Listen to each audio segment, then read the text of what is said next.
The Army Corps of Engineers is one step closer tonight to starting a flood protection project first proposed when Richard Nixon was president. The West Shore Project would shield against storm surges in an area hit hard by Hurricane Isaac back in 2012.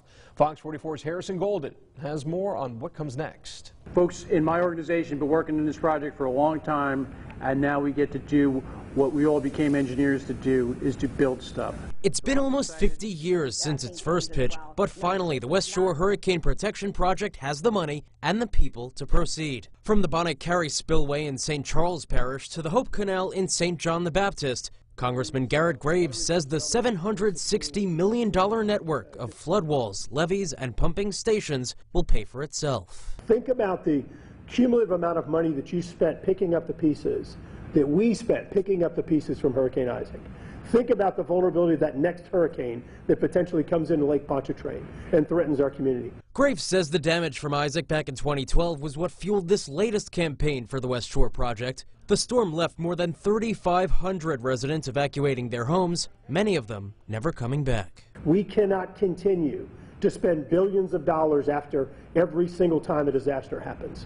We've got to lean forward and spend millions on the front end. St. John Parish President Natalie Rowbottom says the parish was so set on this project, it was willing to go it alone at the local level, even passing a property tax hike to fund it. But she admits the federal funding is the more sound option, adding that since the money is coming right away, residents may soon find themselves paying less for flood insurance before the crews even break ground. That's, another aspect of why this is so important, and so important to get the full funding up front so that we can take these steps to ease the burden on our residents. The design process is set to finalize in a little more than 2 years, with the project poised for completion in about 5 years. The state will be charged 35% of that project's cost, though it'll have 30 years to pay the bill. In LaPlace, Harrison Golden, Fox 44 News.